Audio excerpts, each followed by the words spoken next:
Loganayagam probably needs no introduction for most of us, especially for the faculty. Loga was our own student.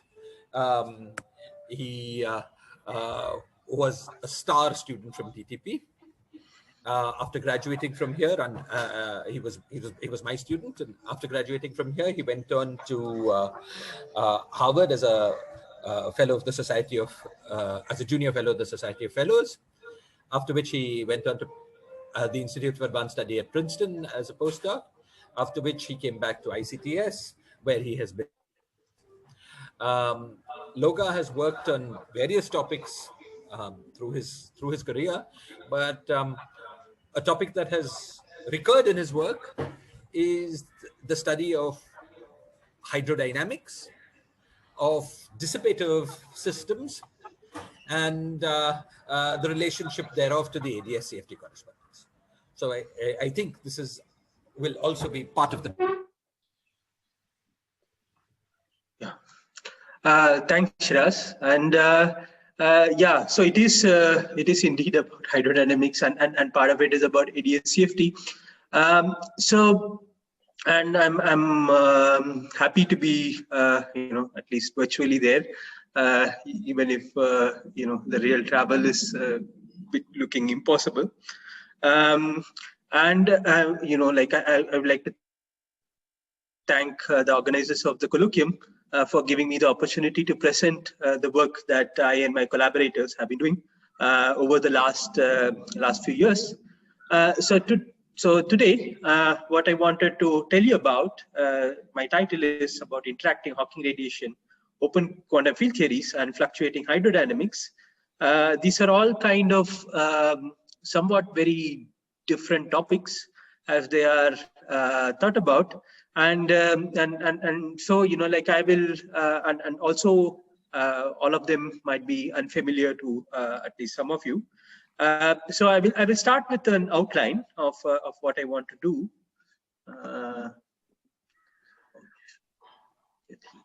Yeah. So this is the outline.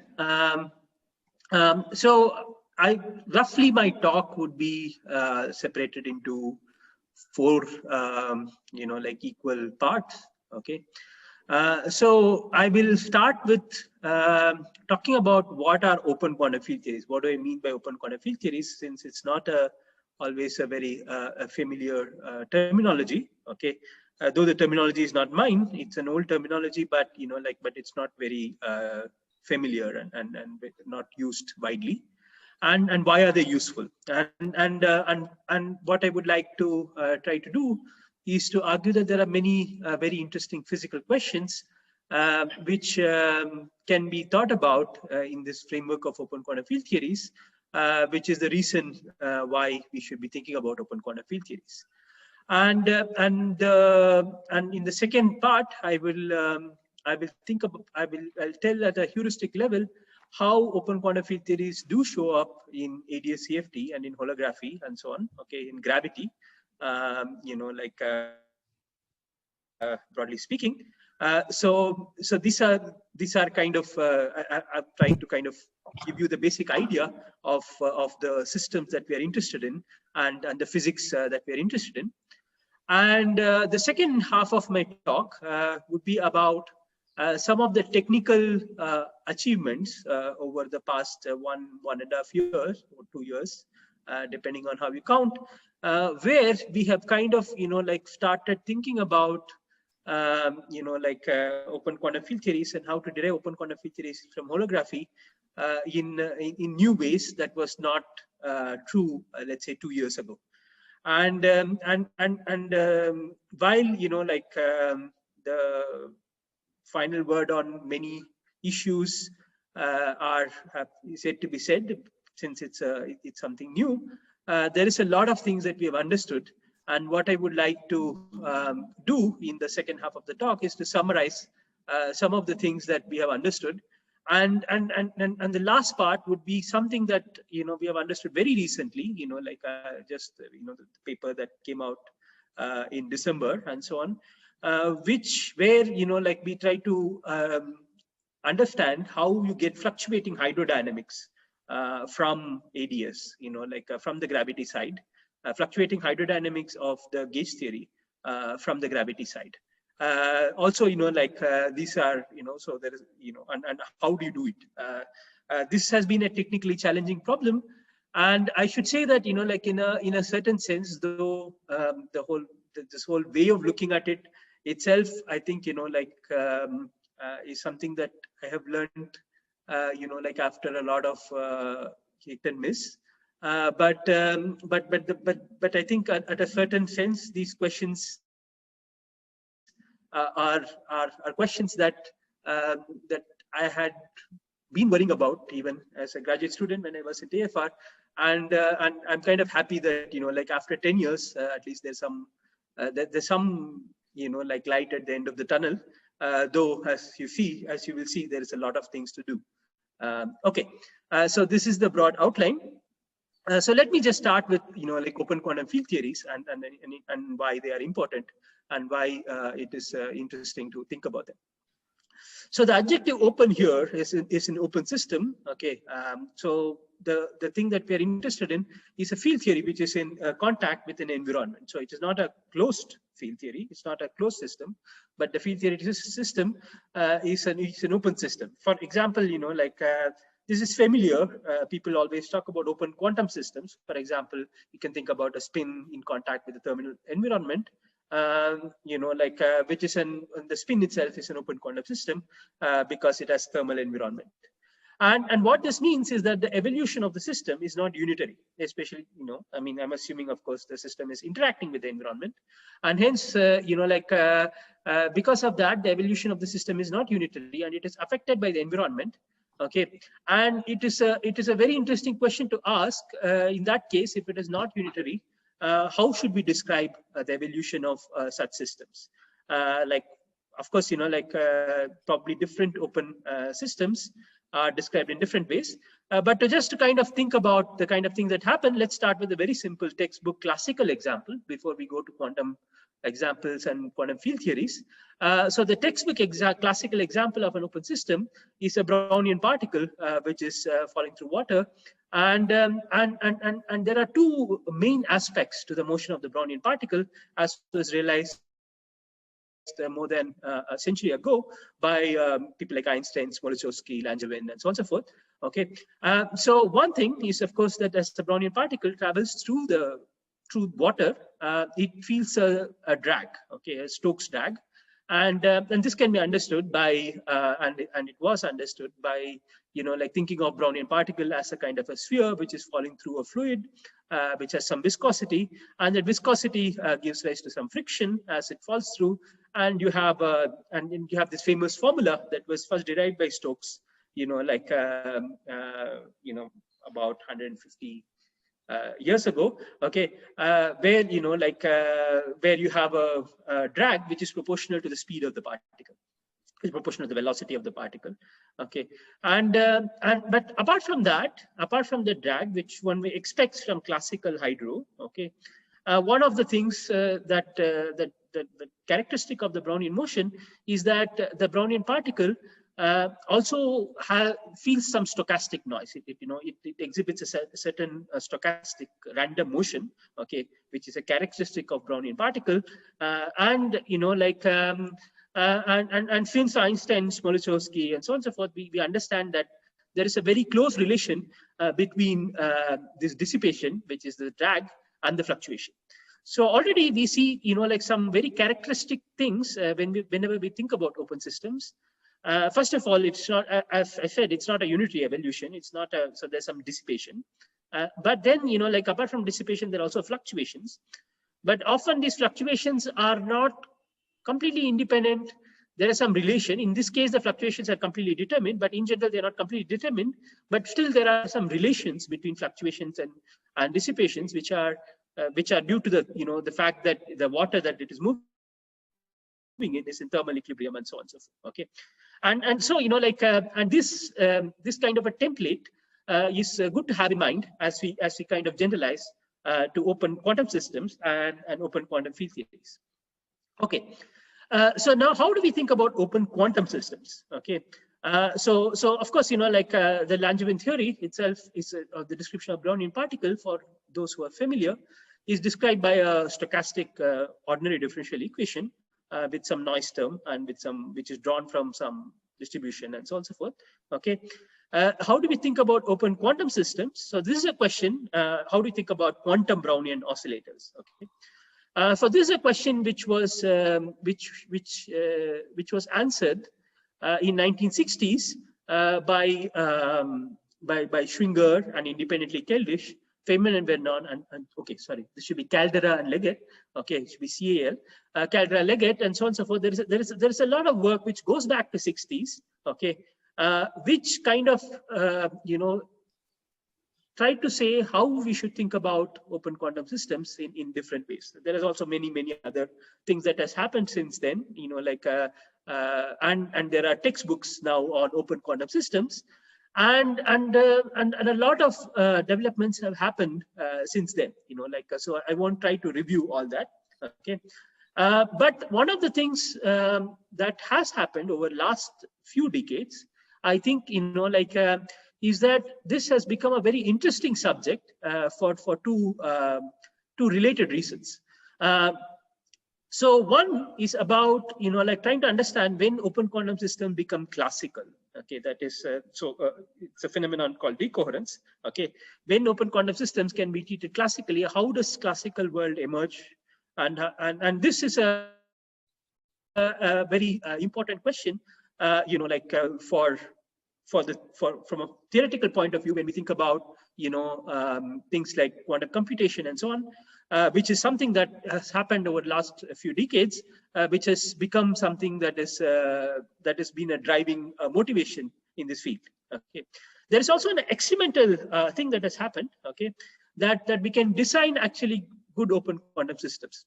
Now, one should realize that, all quantum systems, all real quantum systems are actually open quantum systems, right? The closed quantum systems are found only in theorists' minds and our textbooks, right? Okay, so since real quantum systems are always open, one might think that, it is very easy to actually, think about open quantum systems, since almost any quantum system is an open quantum system experimentally. Okay, but to understand actually what open quantum systems do and how do they behave and how the environment affects them, it has been very hard, because while they're open quantum systems, they are not what I would call as controllably open. Okay, to get a controllably open quantum system, first you should get a good closed quantum system where you completely isolate the quantum system from the environment in a very good way at an experimental level, and then controllably turn on the coupling to the environment. You should be able to tune the coupling in your lab and ask how does it affect the evolution, and study it in a systematic way. And we are entering an era where that is possible, and that has also been a very good motivator to think about open quantum systems. Okay, so this is a very interesting area with a lot of very interesting ideas and so on and so forth. So what I want to talk about today is, however, about open quantum field theories, which is a kind of generalization of these ideas that are prevalent now about open quantum systems, but for field theories that are, so these are quantum systems with infinite degrees of freedom, right? Okay, and there are various similarities. So many things that I said about the previous things. For example, there's a dissipation, there's fluctuation. They apply to open quantum systems. They also apply to open quantum field theories. Okay, but but there are some very crucial differences when you go to infinite degrees of freedom. As we know, like quantum field theory, while in a sense it is a generalization of quantum mechanics and nothing more, there are a lot of new things that happen and a lot of new things that one has to learn when one does move from quantum mechanics to quantum field theories. Similarly, there are many new things to learn and moves from open quantum systems to open quantum field theories in general. And I think, it's a much more newer field where there is a lot of things that are confusing. For example, there's a question of renormalization, which is something which is new, as we know, as we move to quantum field theories. from quantum mechanics, divergences and renormalization. And I would say that, like there is a lot of aspects of it which are still not very well understood, like in open quantum field theories. But I would like to argue that, but these are interesting and questions to ask. And I would like to, like show some very, some few examples where open quantum field theories automatically show up. Okay. So, so what we need is we should extrapolate from a Brownian particle example, and what we are interested in is field theories with dissipation and fluctuations. Now, the field theory with dissipation is not very difficult to find. In fact, the oldest field theory, probably, which was historically written down, was fluid dynamics, and it is dissipative, okay, because of the viscosity of the fluids, okay. And what about fluctuations? So, though the classical fluid dynamics, as like classical Navier-Stokes equation doesn't talk about fluctuations, real fluids always have fluctuations. Like of course this is kind of very clear if you're talking about some turbulent fluid flow or something like that. But even a fluid which is just sitting still has thermal fluctuations in it. Okay, and what we should so any realistic description of fluids, okay, does have fluctuating hydrodynamics. Whether the fluctuations are important or not for a particular observable is a different question. Okay, and one can also ask the question, for example, one can think about hydrodynamic fluctuations of the quark-gluon plasma, which are formed in heavy ion collisions, and one can ask how much those fluctuations affect what we see in heavy ion collisions. Okay, so this is an example, but there are many different ways. Fluctuating hydrodynamics is a very interesting way to think about it, think about things, and it is a kind of, I think, a paradigmatic example, though not the simplest example, but it's a very paradigmatic example of an open quantum field theory. And Loga, question, please. Yes. Is the parameter that controls the fluctuations of hydrodynamics related to the length scale, so that the fluctuations go to 0 at infinite length scale? There is an Avogadro suppression, okay, of fluctuations, okay. But like in large n theories, for example, there is a large n suppression, okay. But I was thinking that for the same reason, if you're looking at a big box, the 1 by square root n suppression will come in from the volume of that box. Yeah, so there's a 1 by square root n suppression, but there is no like, yeah, there's a 1 by square root n suppression, but it's not like at long distances the fluctuations don't matter, at long time the fluctuations don't matter. Okay, so this is this phenomena of long time tails. Okay, so this is the thing that we will see. The fluctuating hydrodynamics. Okay, there are fluctuations. Okay, now like so in the usual hydrodynamics we are familiar with this statement. Sorry, Loga, you must go on. But since I was also thinking about this, since Shiraz asked, is it then the number of particles or the density multiplied by the mean free path volume that controls? Is that the Avogadro number you had in mind when you said there's an Avogadro number suppression? Yeah, so of course, like, I mean, one should make this precise in the sense that, like, what is the observable that you're looking at, right? Okay, so I'm kind of assuming that the natural observable is to look at, like, let's say, correlation functions of energy momentum.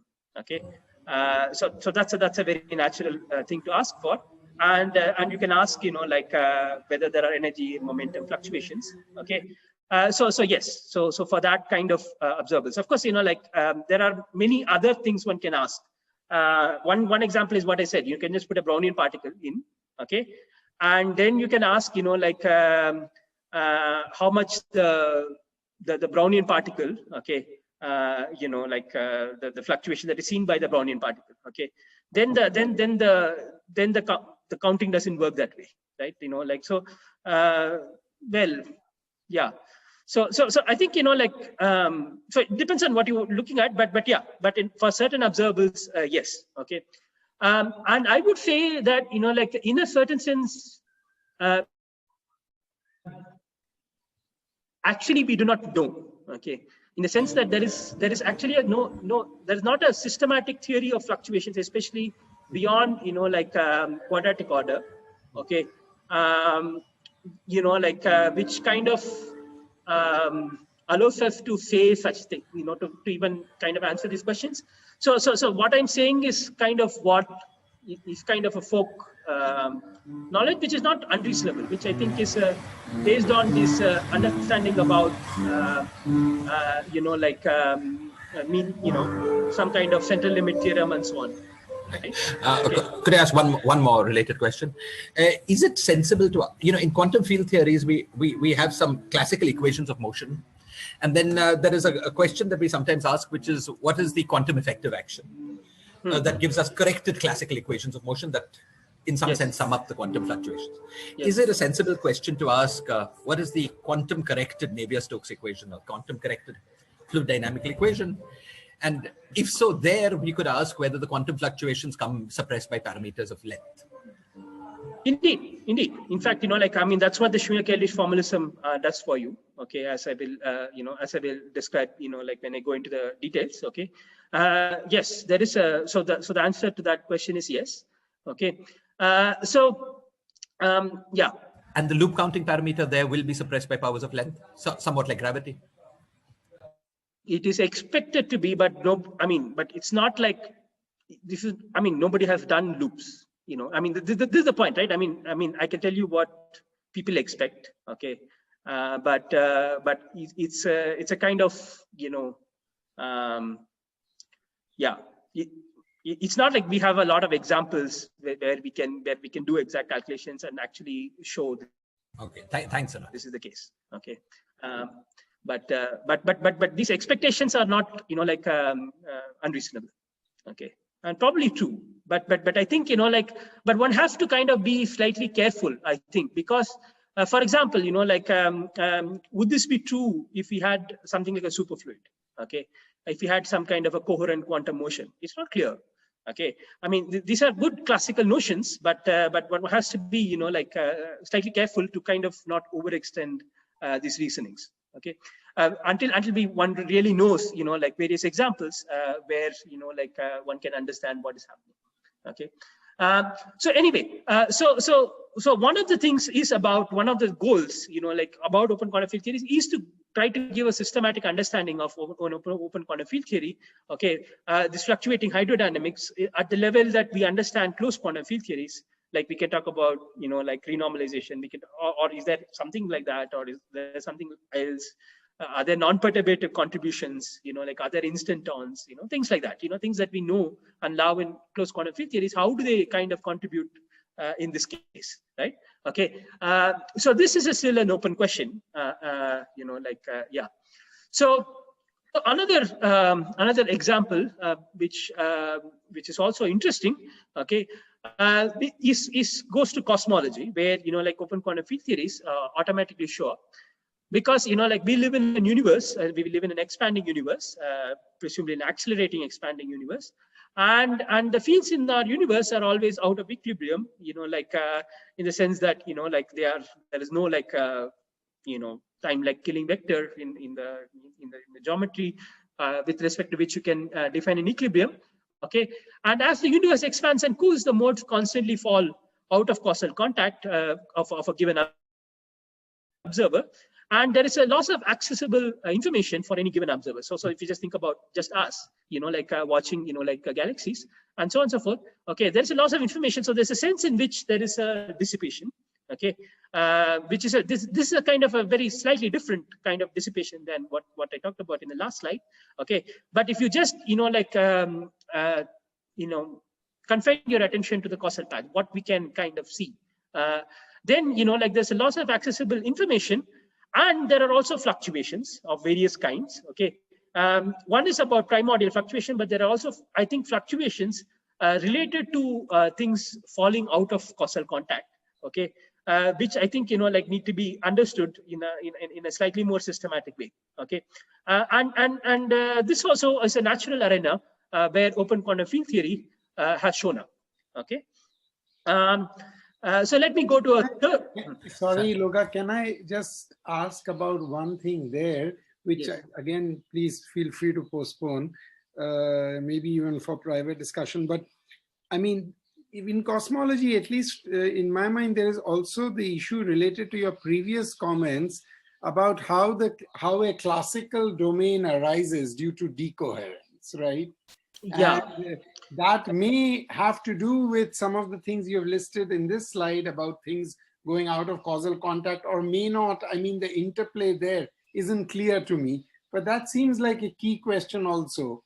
Yeah, so there are two levels one can ask, right? One can ask, like, so let's say you have a classical geometry. This is like what we do when we derive Hawking radiation, right? We have a classical geometry. We are not quantizing gravity, but we can ask, like, what are the fields doing in this classical FRW kind of geometry, right? Yeah. Okay, and if you just quantize those fields, what happens to them? Okay, and what happens when they, as full quantum fields? Okay, so that is one level of question.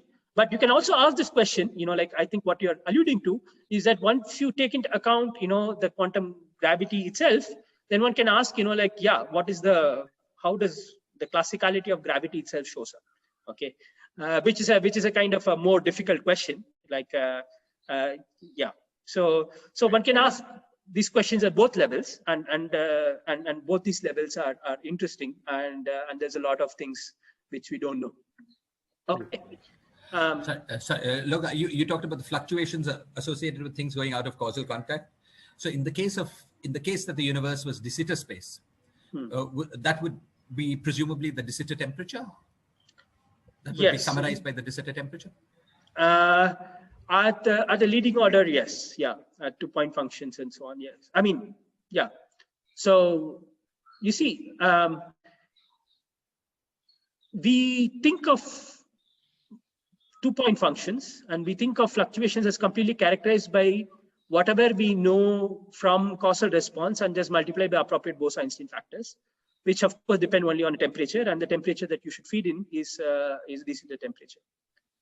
But then, like, as you go to higher point functions, okay, this doesn't hold.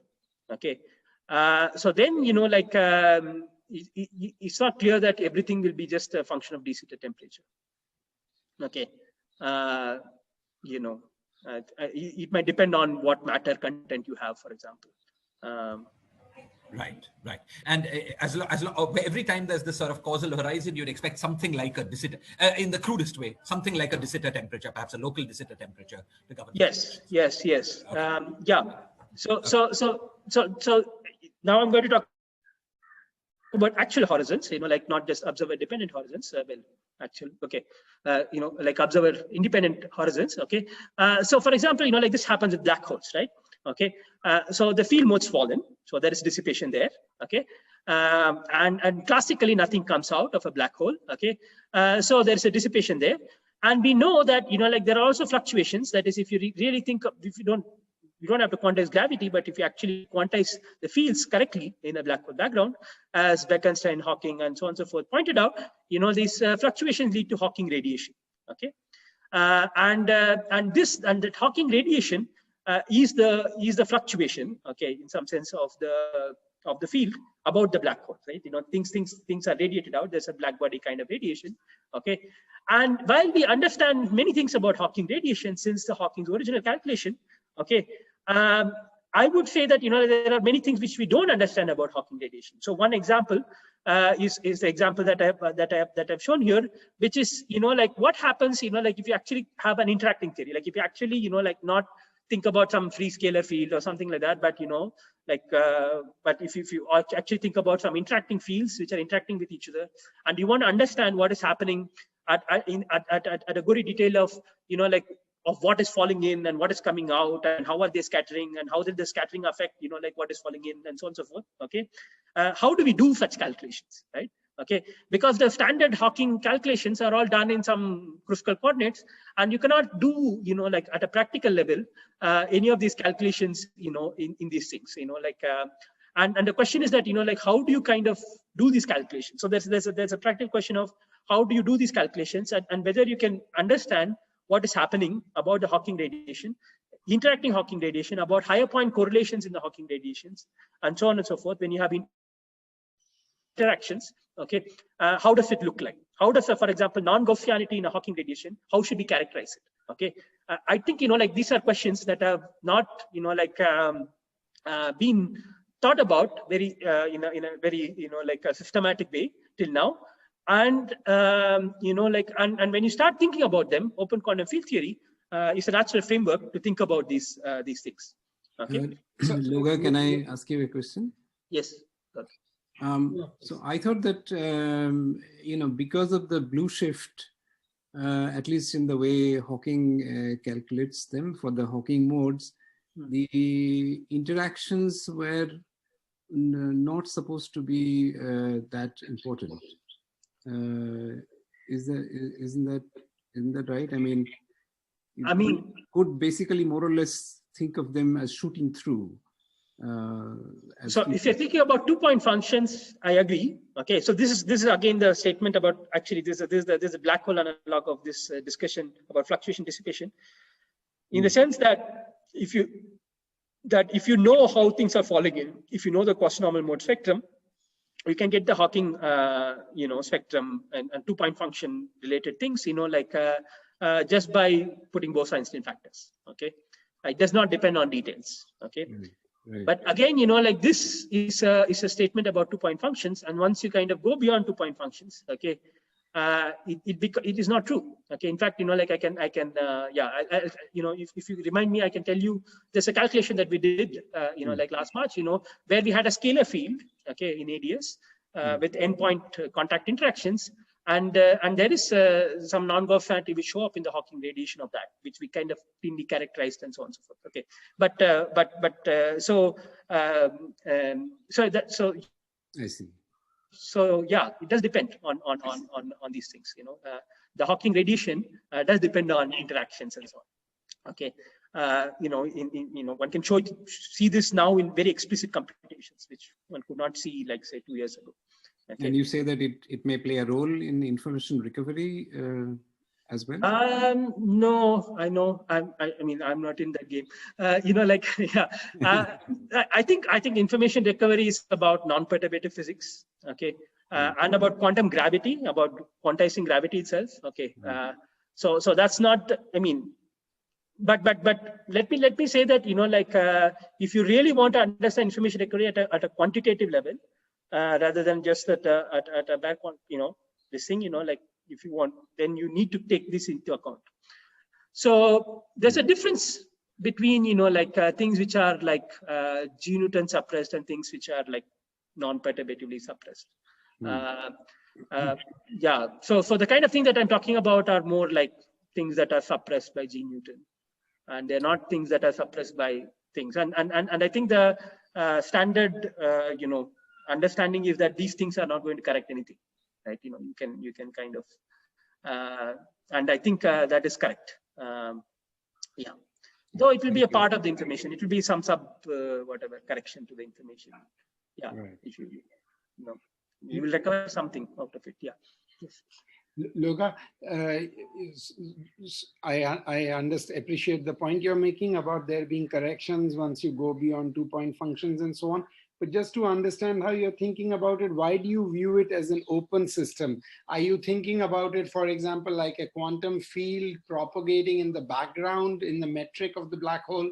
So yes. The field by itself is an open system interacting? Yes. The field evolution, evolution of the field, evolution of the quantum field, let's say the probe field, yes. is a open quantum field theory. Okay, it is not a closed quantum field theory. Okay, of course, we all expect that once you take gravity into account, it becomes unitary in some microscopic sense. But that you can say about every single example that I'm saying. If you take into account things that you have ignored, of course, it becomes this thing. But I'm interested in effective theories and the description. And the question is that there's an open effective theory which does describe this thing, Hawking radiation, things like that, right? They're all parts of this effective theory. I understand.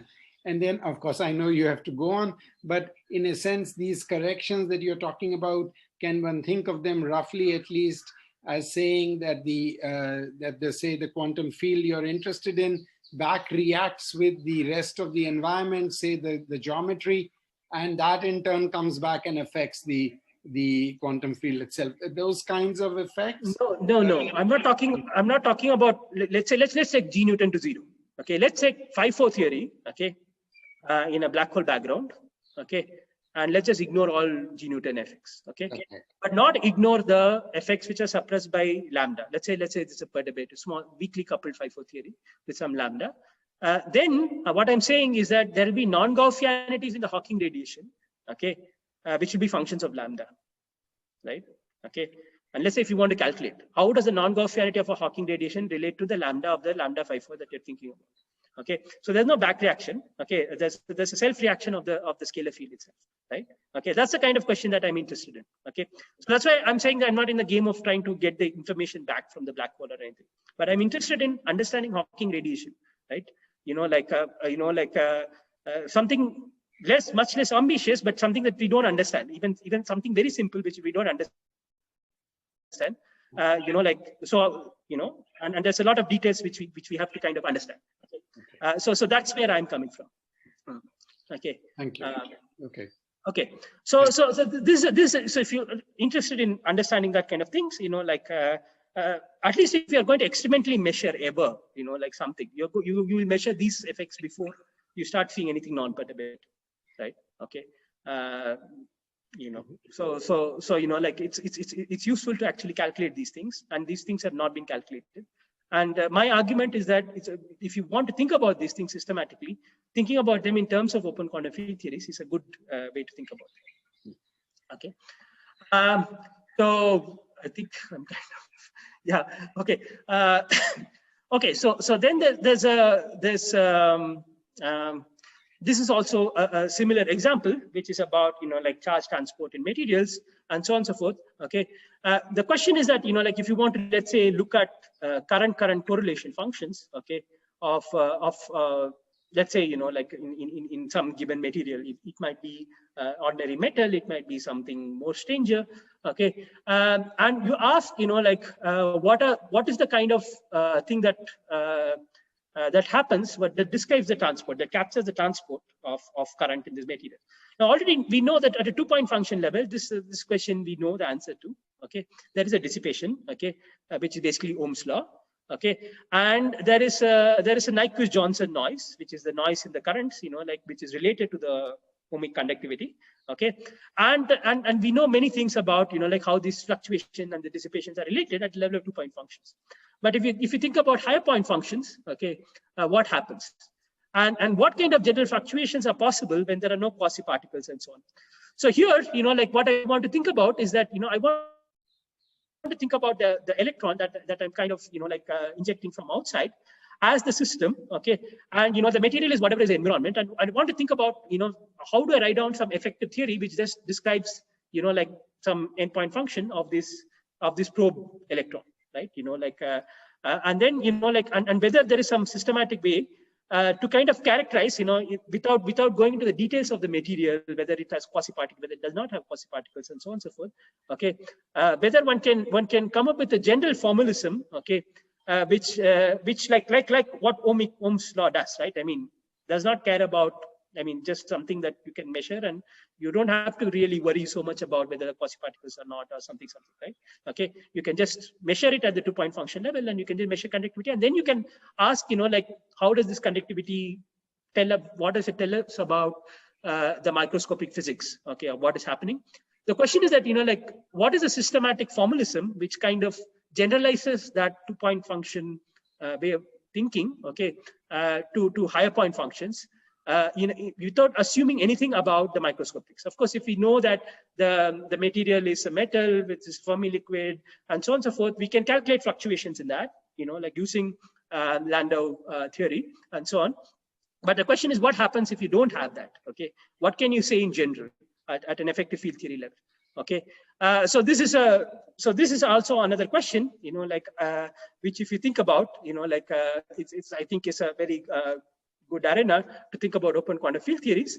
Then there's something about out of time ordered things, but let me just skip it, but let me just say that there are many very interesting physical questions, okay, which are not answered, which we would like to know answers to, okay. which I think, like if you want to think about them, like open quantum field theories are a very natural way to think about them. Okay. Okay, so let me come to holography. But before that, are there any further questions? Like just on this basic intro and so on.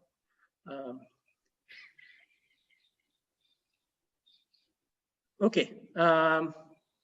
Okay, good. So let me just come to holography. Okay. So what is the kind of system that we think about when we have, when we kind of think about open quantum field theories occurring in holography? Okay.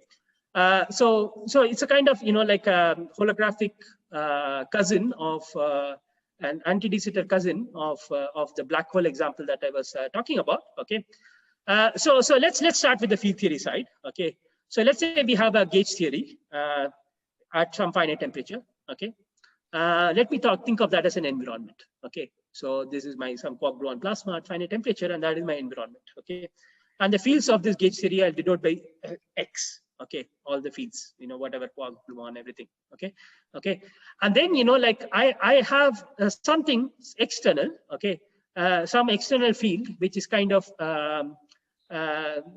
probing this plasma, okay, which is a singlet under the gauge thing, which is like a color singlet or something, okay, and it is coupling, okay, so some scalar field which is coupling, okay. So there's no, of course, such scalar field in standard model as such, maybe Higgs, okay, but yeah, something like that, which is not color, it doesn't participate in the thing that makes up the plasma, but which is kind of like in contact with it, okay, and it's getting heated up. Right. Okay. So there is some scalar field which is in contact with the CFT environment. Okay. And what I would like to ask is that, can I integrate out this gauge theory environment? Okay. And write down an open field theory for this scalar. Okay. So this is a kind of one kind of a concrete framework where one can try to kind of transfer this question to holography and so on. If this gauge theory is a strongly coupled large and conformal field theory, like whose dual is known, okay, then, we have a single trace scalar primary, okay, which is coupling to this and which is getting heated up. And the question is that, how do you write down some effective theory of that? Okay. So the question is that, so you can ask this question, okay. And the question is, how do you ask this question, right? How do you think about fluctuations in the psi? So the psi is like the Brownian particle, the CFT is like water, right? In some sense, okay. The gauge theory is like water, and what this will see is that, so this thing that is coupling, it will see some dissipation, it will see some fluctuations driven by the thermal environment it finds itself in, okay. And one can ask, so this is a very kind of a very toy example, okay. Maybe not so much realistic, but it's a kind of a toy example. One can ask, how do we do this, okay. So by standard rules of ADS-CFT, like what this is dual to is a bulk scalar field phi, okay, which is heated up by black holes, okay. So the particular operator, the singlet operator in the gauge theory, gets replaced by phi, okay, and then and then you have basically a black hole in the bulk, which represents which is a dual of the quark gluon plasma, okay, environment, okay, and then what you have is the bulk in the gravity side is the black hole problem that I was telling you about, where things fall into the black hole, there are things Hawking radiated, and there are interactions and so on and so forth, right? Okay, in general. Right, in general, this operator will have endpoint functions, and which will kind of show up as some endpoint vertices in the bulk and so on and so forth. Okay, so the point here is that over the last year, probably last 2 years, is that one can kind of try to actually answer this question. Okay, this is not a question one can easily answer. Especially one can answer what the quasinormal mode is if you just want like some causal response. Of how this probe gets dissipated, the analog of the Stokes drag. Okay, you can answer that question by just putting an ingoing boundary condition in the bulk and answering the question. But the point is that if you want to think about Hawking radiation, if you want to think about non-Gaussianities in Hawking radiation, interaction in Hawking radiation, there was no systematic formalism, till few years ago, where this could be answered in a clean way. Okay. And the point here, the good news is that there is a way of doing it. Okay, there's a proposal to do it. There's kind of a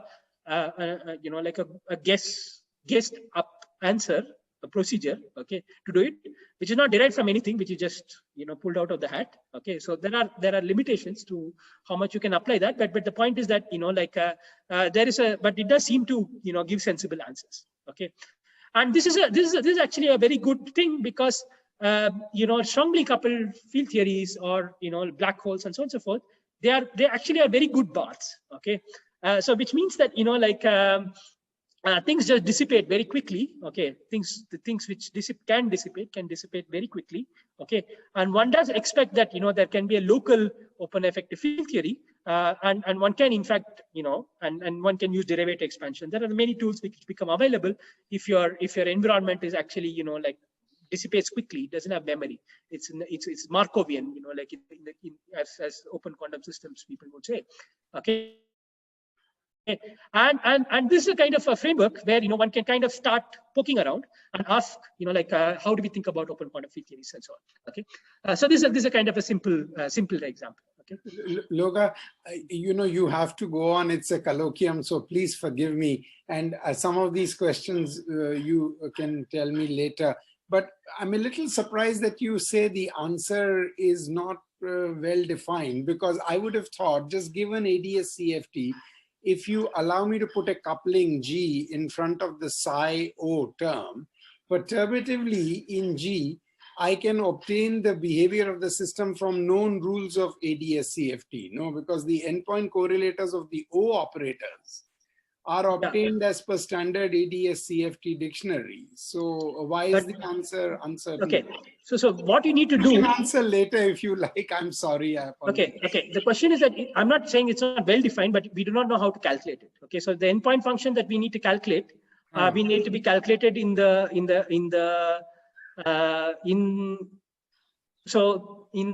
black background, in the finite temperature, right? Okay. Yes. Yeah. So one thing you can try to do is that you can try to compute it at the Euclidean, okay, and you can try to analytically continue, okay. Achha. But the point is that when you have an interacting field theory, okay, you cannot do simple Euclidean computations, okay, and analytically continue, okay. I mean, this is the same reason why if you want to calculate, let's say, viscosity of a weakly coupled lambda 5/4 gas, okay, ideal gas, almost ideal gas of lambda 5/4 particles, you cannot actually nobody knows how to compute it by calculating the Euclidean correlators and analytically continuing and calculating it, right? I mean, the practical calculations are usually done by mapping it to some Boltzmann description. I see. And you must go on, okay, which you cannot do. Yeah, I see. You must go on, but you can't do it here by working with the Lorentzian black hole and ingoing boundary conditions at the future horizon. That's not the right way to do it. If you do that, you will get retarded Green's function. Okay. Yes. But then there are many other. So which is basically the dissipation, the physics of dissipation. But if you want fluctuations, you do not know what you do. Okay. Especially if you want to think about, because the Hawking modes are not well behaved in the ingoing edit and fickless quanta, they don't obey ingoing boundary conditions. So by putting ingoing boundary condition, you've kind of killed all the Hawking physics. Okay. Okay. So you can, of course, try to dress it up with the Hawking modes, but then you need to find a practical way of doing it, which is what we are doing. Okay. And I'll tell you why there is now a practical way of doing it. Okay. But it goes through Schwinger-Keldysh and so on. Okay. Can you hear me? So, Rishi, sorry, I didn't quite understand your comment that for a lambda 5/4 theory, you can't calculate the TT correlator and get the viscosity, for example, because you just have to do proper resummations and then you're able to calculate. You have to. So this is the thing. The proper resummations from a Euclidean point of view and the proper resummations in the real time are slightly different. So what you do in practice, is that you go to the real time, you go to Schwinger-Keldysh, okay, and then you kind of, phrase these proper resummations in terms of kinetic theory, okay, and then do the resummation, and realize that things resum to kinetic theory, to some Boltzmann description. But you could actually do it formally also. You could just continue doing it diagrammatically as long as lambda is weak. You could get the same answers using just primitive approaches. The problem is that, okay, the problem is this, okay. The problem is that the Euclidean correlators actually, all of them die very fast, okay. The correlation functions, okay, you know, like in Euclidean time, all kind of die very fast, okay. They're all, you know, all the, in a thermal calculation, everything is gapped. Okay, so it's a very nice calculation, you can do it, okay? And there are very small, and everything is like exponentially decaying, okay? And, you know, all thermal correlation functions are exponentially decaying, you know, at the same time, equal time thermal correlation functions. But the question is about analytic continuation, okay? And the analytic continuation is a tricky job, okay? Because very small things that you ignored, okay, very exponentially decaying small tails that you ignored, okay, while you did all the resummation, okay, will show up as dominant contributions when you analytically continue, okay. So you need to make sure that, you know, like you keep the correct small contributions in order to kind of, you know, analytically continue, okay. Okay, I agree with that, okay. Okay. Of course, you know, like, I mean, there's an in-principle statement, which is that, you know, if somebody, you know, like there's some black box which gave me the exact Euclidean correlation function, you know, like of the lambda phi 4 theory, and if I knew, like, if I was really a, you know, like a, you know, divine being in understanding all the branch cuts and everything of that thing, which will be very complicated. Okay, if you understand complete the analytic structure, then I can analytically continue it and get this thing. Okay, but I think, you know, that's like saying that, you know, like, yeah, I mean, yeah, in principle, I mean, that's not very practical, right? Okay, so at some level, it's a practical question of how we calculate these things, right? Okay, okay. Sorry, I'm kind of, I just realized let's see. So like, what is the time window like? I think, you know, like I'm almost like around an hour. Okay, I can try to, you know, I think it will take another half an hour. Would that be okay? You know, Rishi?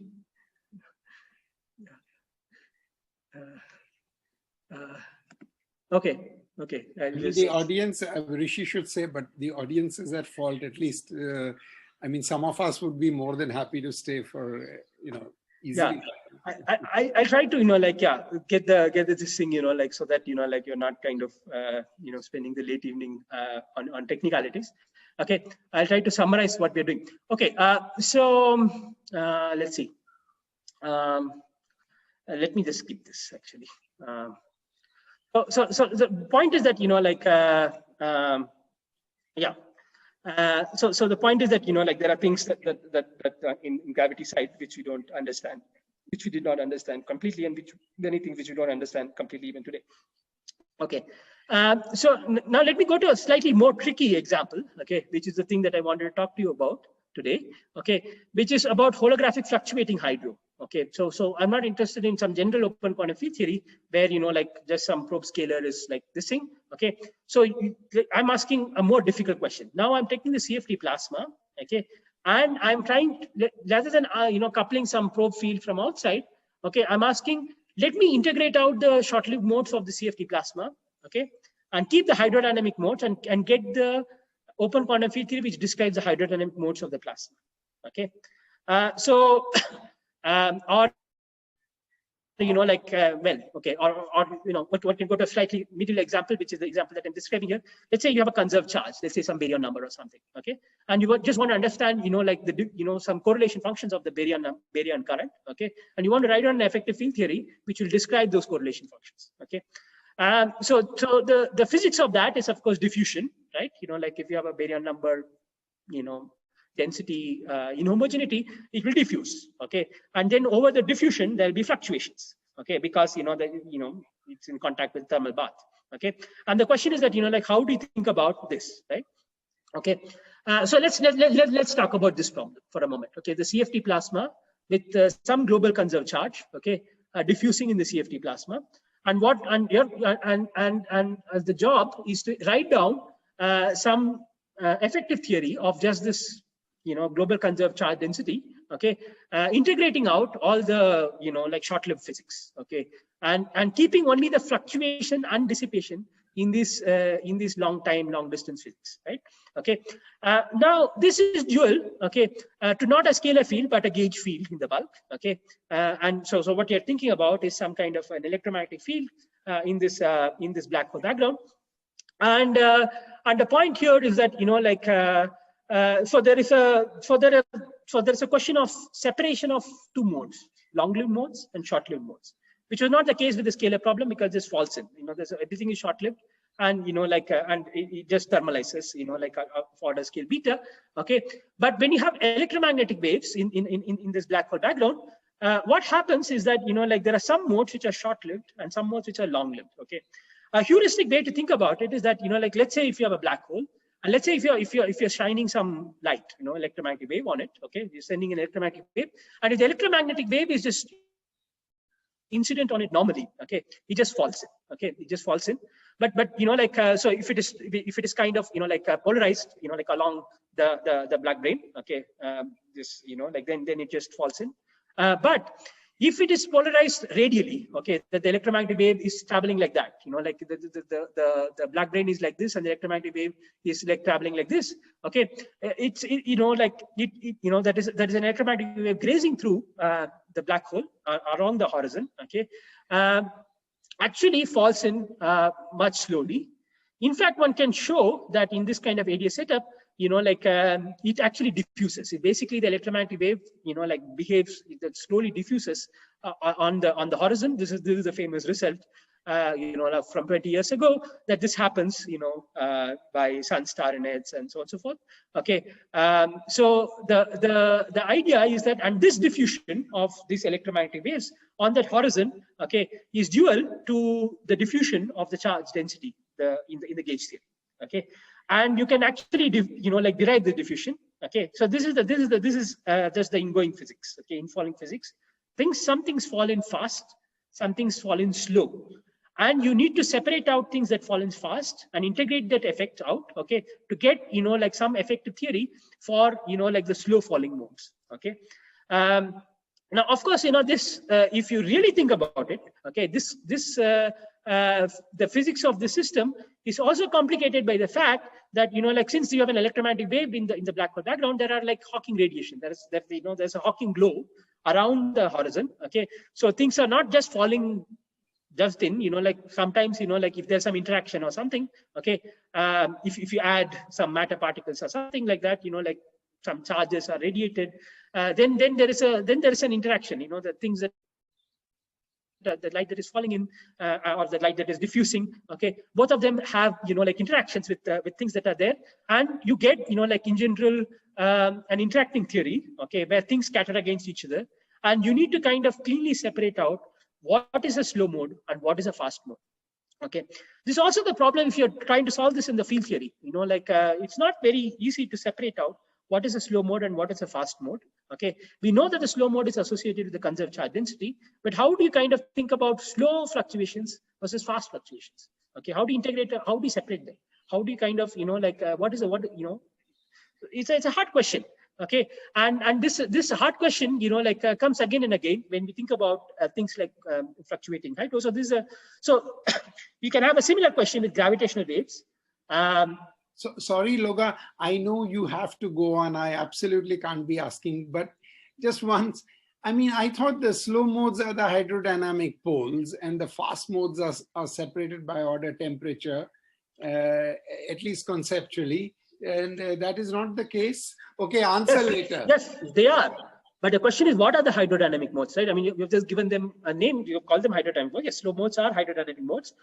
This is the question, right? Given a microscopic field theory, okay, how do you derive hydrodynamics from it? You need to kind of separate out the hydrodynamic modes from the non-hydrodynamic modes. Like at the level of calculation, how do you do it?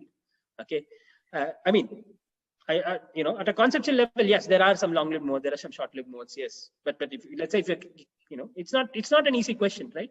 Especially when there are fluctuations that are involved. Okay, it makes your job very difficult. Okay, because there are fluctuations of charge density which are very fast, And there are fluctuations of charge density which are very slow, and you need to cleanly separate them. Okay, and this is the kind of like physical conceptual things that you run into. There's a kind of a similar statement which you can generalize to energy momentum. Okay, and then this fluctuating diffusion mode.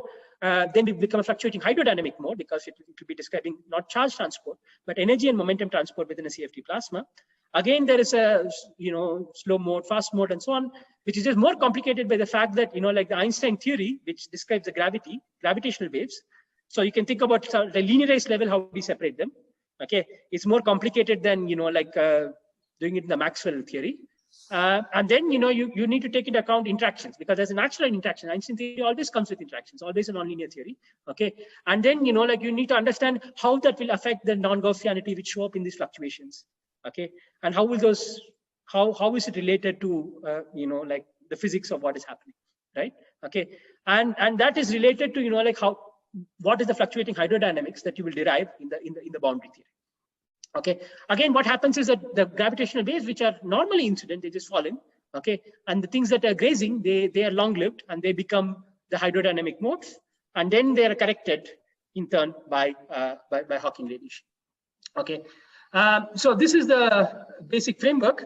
Okay, so the statement is that we can do it now. Okay, that is if you don't take anything from this talk. Okay, like at least this set of questions that I put in this slide. Okay, the point is that we can actually calculate like at least at a linearized Einstein dynamics. If kind of we can actually separate out, first of all, even at a linearized level, you have to separate out what are the fast falling modes and what are the slow falling modes when it comes to fluctuations. Okay, we already know how to separate it out for the infalling modes. This is the fluid gravity correspondence and how to do it. Okay, but how do you do it like when you have like fluctuations and Hawking radiation also? And what happens with the Hawking radiation? How does it separate into hydrodynamic Hawking radiation and the non-hydrodynamic Hawking radiation? Okay, so this is a question that one needs to kind of face, like when solving the problem. And what I'm going to try to describe to you, like in the rest of the talk, okay, in the rest of the time I have, is that how do you do it at a technical level? Okay, but hopefully the physical question and the conceptual issues that are involved are clear. I will just pass, like if that's not clear. If there are some questions at this conceptual level. Okay, and then I'll, before I go into the technical details of how you do it, like, yeah. You have to go on. So these are all for later private discussion or amongst the strings here. But I'm a little surprised that the fluctuations you are worried about are Hawking evaporation, because of course they are there, but let's say, I thought what you would first want to address is, let's say you are at h bar equal to 0 or large n. You have the slow modes and the faster modes separated by, say, temperature T. And in the interacting theory, that separation is not so clean. So that is what I thought first you would want to deal with. Then, of course, there are the 1 over n, correct. Yeah, but what I'm arguing is that we know. Okay, at least that has been dealt with in the, in the fluid gravity literature. I mean, it's the thing that, that we all used to do 10 years ago. Okay, which is that, how do you kind of, in terms of hydrodynamic modes, parameterize the metric and the gauge field and so on and so forth. You can solve for them. You can do a derivative expansion. You can solve for them. Right. But what I'm asking now is, how do you do similar things for Hawking once you don't have ingoing boundary conditions? Okay. So you're satisfied with the discussion already existing, I would say. Well, you'll see that it has to be recast in certain ways, like in order to kind of, like also take into account Hawking things and so on and so forth. But but if that is all the question that you're asking, like you don't have to do any of this stuff, right? You can just go and do that. Okay. But of course, like, yeah. Thank you. Thank you. Yeah, in principle, we know what to do. You have to solve the ingoing with the ingoing boundary conditions, and you can parameterize it in terms of, these things is the derivative expansion and so on. Right. Okay. So now, like, let me come to, like, some of the technical sides of the story. I won't get very technical, but I've just, like, kind of sketch, what are the things that happens. So first thing we need to address is this formalism that I said, like that was developed in 1960s, thinking about open quantum systems. Okay, but now it also applies to open quantum field theories. Okay, so one of the things that happens in open quantum system and open quantum field theories is that we are essentially talking about mixed states and their evolution, because like you're talking about a subsystem, so to speak. Okay, it's an open system, so its state, like even if it starts as a pure state, it doesn't stay pure. Okay, it's because the evolution is not unitary. Okay, so what you need is a path integral which kind of talks about mixed states and the evolution of mixed states. So you need to evolve the brass and the kets separately. Okay, first you can ask, how do you evolve mixed states in some unitary theory, some closed quantum field theory? Okay, just so before we go into like mixed states in open quantum field theory. Okay, and the way to do that is the Schwinger-Keldysh formalism. Okay, so if you have not heard of the Schwinger-Keldysh formalism, this might not be very transparent, but if you have heard of it roughly, like I just like summarize the basic points that needs to be known for whatever the rest of the things that follows. Okay, so what one does is that one kind of introduces a bra field, which you're path integrating over, and a ket field, like each one following the evolution of these two things. Okay, and in a unitary theory, the bra field is evolved, like opposite the ket field. The bra field is a phi L. Okay, so with a minus sign, so its action comes with a minus sign. Okay, and then there is a particular boundary condition where this bra field and the ket field are identified at the future time, at some future time, some long time in the far future. Okay, and what one is computing, what one is interested in computing, okay, is this particular generating function, okay, of what I would call a singly out of time ordered correlated. That is, like correlation functions, which are not all time ordered, but the time ordering violation is at most one. Okay, they're either all time ordered or the time ordering violation is at most one. There's only one place where the time ordering is kind of flipped. Okay, so the singly out of time ordered correlators are computed by this generating function by the usual way. So you take some initial density matrix, you kind of evolve, like now you have two evolution matrices, U and U dagger, which is a unitary evolution of the density matrix, and you kind of deform the evolution with the sources. And then you can deform the bra with the bra sources and the ket sources. You can make it different, and then you take the trace. Okay, and the statement is that this can be computed by a path integral. So this is the operator expression, which is a generating function which you can get by differentiating of correlation function, which you can get by differentiating with respect to both these sources and setting them to 0. Okay, and the point here is that so this is computed by path integral with these doubled kind of fields. Okay, then there are some details which are not so important, but the main thing you need to take into account is that there's a doubling because we're talking about mixed states. Okay, we're still talking about unitary field theories, and we are kind of evolving them in opposite ways. Okay, so now what happens in open quantum field theory? Okay, which I think I'm missing a slide here. In open quantum field theory is that if you integrate out some subset of fields in this unitary quantum field theory, some environmental fields, what you will generate is that this evolution will no more be like decoupled between the bra and the ket fields. Okay, and what you generate is called as the influence phase, which kind of couples this bra and the ket fields of the remaining open field theory. Okay, this is what Feynman and Vernon pointed out. Okay, and this is all you need to know. So the statement is that if you have a unitary quantum field theory, you have two sets of fields, and the effective action is given by a difference between the unitary actions. Okay, whereas like if you have like an open theory, there are also couplings between the right and the left modes. Okay, and what we want to do is to derive such an effective theory. Okay, with this coupling between the right and left modes in this holographic example that I was talking about. Okay, so now the question is, how do you kind of write down an effective action? So you can so you want an effective action which describes an open quantum field theory. Okay, and how do you derive it from ADS-CFT? So what you need is a doubling. You need two fields. You need two copies. Okay, and you need some boundary conditions which will kind of satisfy all the properties that you expect out of this Schwinger-Keldysh path integral. Some of the properties which I have kind of enumerated. Okay, and what you want is some kind of a doubling. Okay, some kind of a double geometry, okay, in which you can calculate things, okay. So now, of course, like if let's say we're interested in thermal thing, right? Like, so what we want is that we want some kind of 2 copies of a black hole,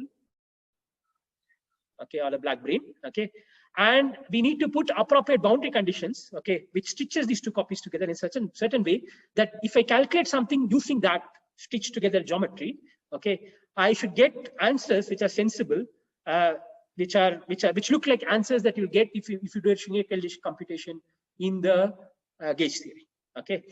So that is our requirement, okay. So how do you do that, okay?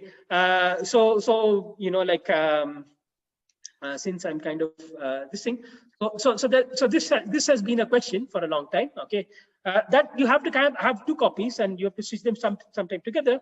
Okay, it was first pointed out by Kendris and Wondries almost 10 years ago, more than 10 years ago, in the series of papers in 2008 and 2009, in 2008 and beginning 2009.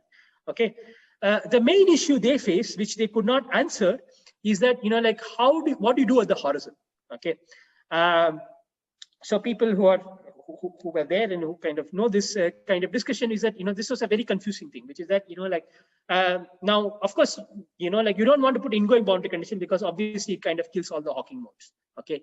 But you want to do something, okay, with the 2 horizons, okay. So you have like 2 copies of black holes and you want to do something at the horizon to stitch them together so that they give you the correct answer. And the question was like what should you do, okay. And this is a question which is, like in a sense is still not answered. Okay, there is no like actual derivation which tells you what you should do. Okay, but like there was a guess that was made by Glorioso, Crossley and Liu, Glorioso and Liu, like in the end of 2018. Okay, like where they gave a prescription just out of that. They said if you do this, you will get the correct answer. Okay. And they kind of subjected that proposal to various checks, okay, and showed that it does give correct answers. And like and after them, like over the last 2 years, like there are various checks that we have done, like in many different systems, and it does seem to work. So while there is no derivation, okay, there's a sense in which like this does give answers which satisfy some basic criteria that you require out of Schwinger-Keldysh calculations in the gauge theory. Okay, so what I'm going to describe to you is the geometry. Okay, so what they on this proposal that was made by Crossley, Glorioso, and Liu. So what they said was something like this. They said, take the exterior of the 2 black holes. Okay, don't go till the horizon, just cut them off. Okay, so you should think of this as these 2 things as exterior. So I'm just looking at a time slice at a given time. At a given x, like I'm just so this whole thing should be thought of as a complex radial plane. Okay, so this red line is the exterior of the black hole, from RH to infinity.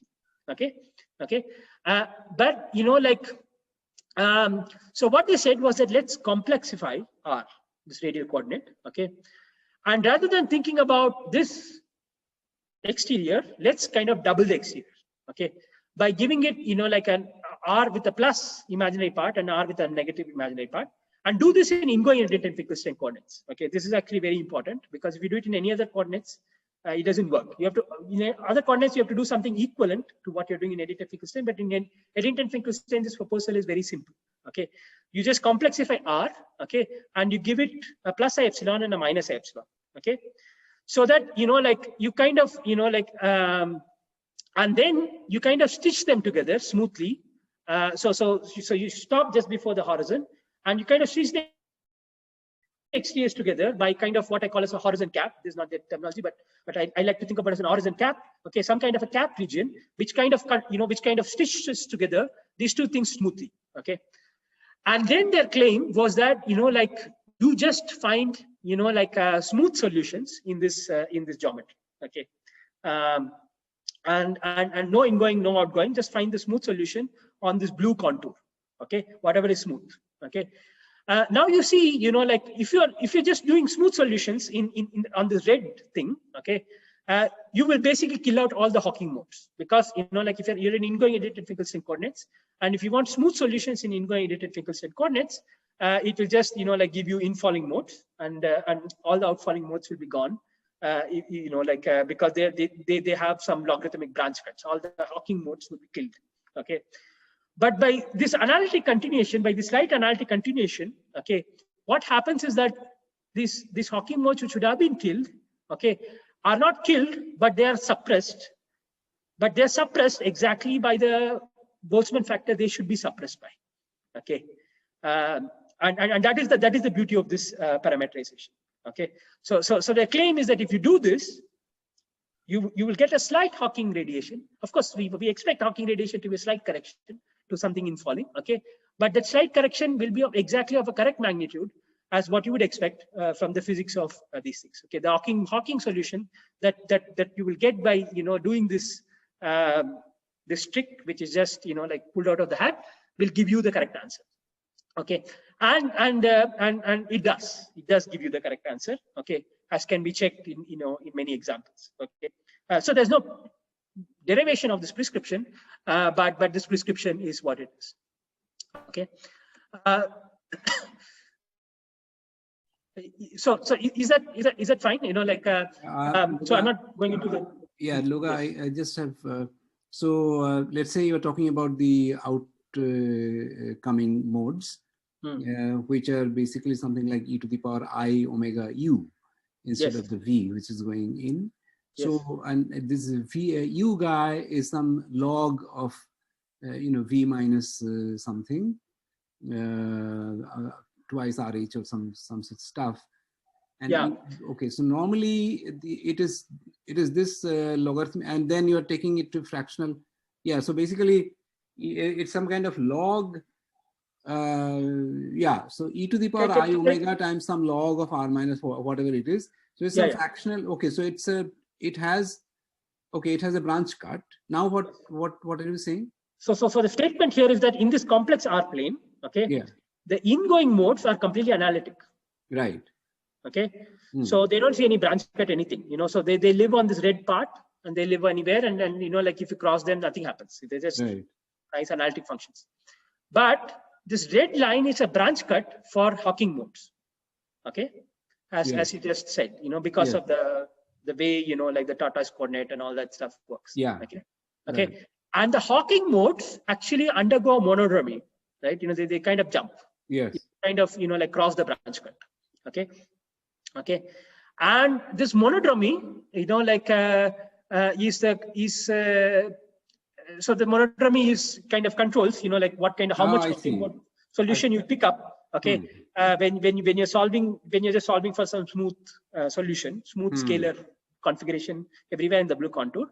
And the claim is that the monodromy is exactly the kind of monodromy which kind of suppresses things correctly, so that you get the correct Schwinger-Keldysh correlation functions when you calculate from this geometry. Okay, this is a very non-trivial claim. It's it's not obvious at all, but if you do it, you can see that it does work. I see. Okay, thank you. Okay. Okay. So what we want to do is to sorry, Logan. This branch cut. If you wanted to give a geometrical characterization of this branch cut, I suppose you would say it's along ingoing geodesics that are shot from the boundary. Yes, I mean it's actually on all times. So it's kind of right. So on all X. So it covers actually whole exterior. I mean it's a full It's not like a geodesic. It's just covers the entire exterior, space-time. No, but I want to understand along what where in complex geometry plane there is a branch cut. You said it by singling out a particular coordinate, right? R. Yes. So the branch cut is in a So one way to think about it is that you have to take this thing that I'm giving you here, and you have to tensor it with RD space and time of the CFT. Okay. Right. So I wanted a geometrical characterization of this new manifold.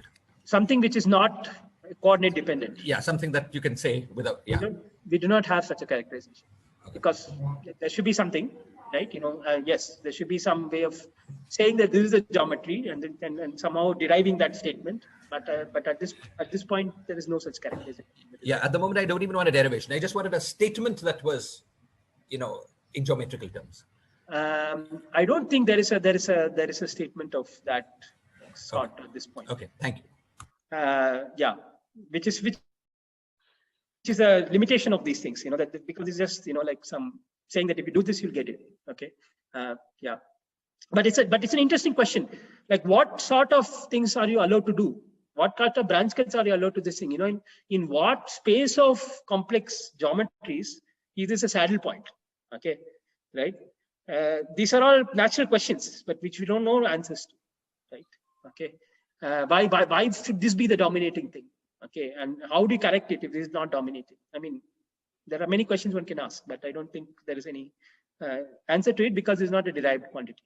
Okay, that's what a good derivation of this would do. It will tell us when it is valid, when it should be corrected, how, what sort of geometries we should consider, and where it should dominate, and so on and so forth. But none of this we know at this point. Sorry, one more question. The Hawking radiation should be small compared to the classical fluid dynamics. Yes. Right? Because it's 1 over n suppressed. So yeah. So another question that one could ask is, take any solution of fluid gravity, and on top of that, suppose your fluctuations. Yes. And does this prescription work for any of those solutions, or it's only for the equilibrium? Okay, we know it for equilibrium. And we want to kind of move it away from equilibrium. We know how to move it away from equilibrium. Okay. In amplitude expansion, you're saying? In amplitude expansion. Yeah, no, but I meant in this nonlinear thing, one should be able to do the same thing, right? Yeah, we do not know. Good. Okay, good, so we're playing, yeah. Okay, thank you.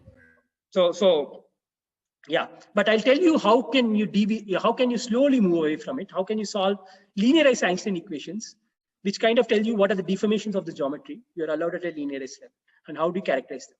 Okay, which is the thing that we are now. Okay, this is the thing that the latest thing that we have done in December. Okay. Thanks. Okay. So what we would like to solve is linearized Einstein equations and the Maxwell equations in the geometry. Okay. And the point here is that there are two issues. This is not a very easy job. Okay, and it took us a long time to do that. Okay, because you have to do it very cleverly. Okay, there's some amount of cleverness involved in this. Okay, which should not be, if you really understood, but we don't really understand. So, you have to kind of try all sorts of things and then, try to see what is the best way of doing it. Okay. So the conceptual question here is this. Like, for example, in fluid gravity, we know how to do a derivative expansion for the ingoing modes. How do you do derivative expansion for the Hawking modes? Okay. Actually, you can do that for scalar fields. Okay. But if you just naively do what fluid gravity does, if you just take the radial gauge and if you do it, you see that, the derivative expansion actually fails for the Hawking modes. Okay. So which is a statement that, you're not clearly separated out, the long-lived fluctuations over short-lived fluctuations. So you need to separate it out, cleverly. Okay.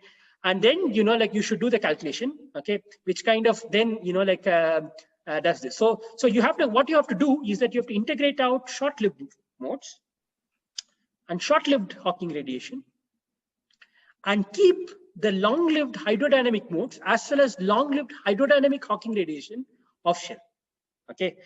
And you should kind of try to derive the equations of motion for those long-lived hydrodynamic mode plus hydrodynamic fluctuations. Okay. So the question is that, how do you derive, how do you separate out this Hawking radiation? Okay. So that's a very important conceptual question. Okay. Which is a question that we also alluded to a few slides ago. Okay. It's a conceptual problem which occurs in fluctuating hydro. How do you kind of separate out the fluctuations short-lived and things which are kind of universal fluctuations, so to speak, hydro fluctuations. Okay. Not fluctuations which are like of short-lived modes. Okay. And there's a technical issue which is kind of sometimes related, which is that, how do you solve for Hawking fluctuation? How do you kind of write down actually, solve the equations, right? In terms of some simple functions and simple integrals, like how we solve, derivative expansion. Okay. And the point is that the radial gauge is a bad thing to do. Okay. And one way to think about it is that, one easy way to construct Hawking solutions, okay, is that you take the ingoing solution and you kind of apply some time reversal. Basically, like v going to minus u, okay, and then like that gives you the Hawking solution. V goes to u or something like that, yeah, okay. But but if you do that, namely, you will see that if you start with a radial gauge ingoing fluid gravity solution, and if you just try to do that, okay, you will just go out of the radial gauge, okay, and you'll get some mess which doesn't even have a derivative expansion, okay. So you have to kind of, like you cannot, so it's not straightforward, but there is a way of doing it which we figured out, which is what I'll just tell and conclude, okay. The trick lies in in kind of decomposing these into like plane waves. To do a plane wave decomposition of this metric at amplitude expansion, okay. So where so S here is the plane wave, okay. Sorry for this thing. The point here is that the linearized Einstein equations and the Maxwell equations can be reduced to some simple scalar equations, okay. If you kind of decompose like the metric and the gauge field in terms of some particular scalars, in terms of plane waves, in terms of plane wave harmonics, okay. This is something that is familiar to people, like if you've done like say scattering of in electromagnetism. This is analogous to what you'd call as a Debye gauge, okay, and Debye scalars. Debye scalars. This is also, like in general relativists know this as Kodama-Ishibashi formalism, okay, which kind of separates out, like these things in terms of some representation theory, and kind of decomposes the linearized perturbations in terms of, like different representations, which is what also we do in say cosmological perturbation theory also, okay. But the point is that like so there's a decomposition like that, okay, which you can do. And you can reduce this thing into the scalar fields. And what I'm giving you here, okay, sorry for like this very quick thing, is that I'm giving you here the decomposition of like let's say the gauge field, okay. So this is not a gauge field in the radial gauge because there is a dr term, okay, which is not zero. AR is not zero, but it is kind of like cleverly related to the dV term, okay, in a way such that like if you kind of take this guy, okay, if you take this guy with this phi 3 minus d and phi d minus 3, so what I'm doing is like I'm kind of writing down some kind of a master equation, so to speak, okay, one equation which is like a Klein-Gordon equation, which is, you can think of it as a Klein-Gordon equation.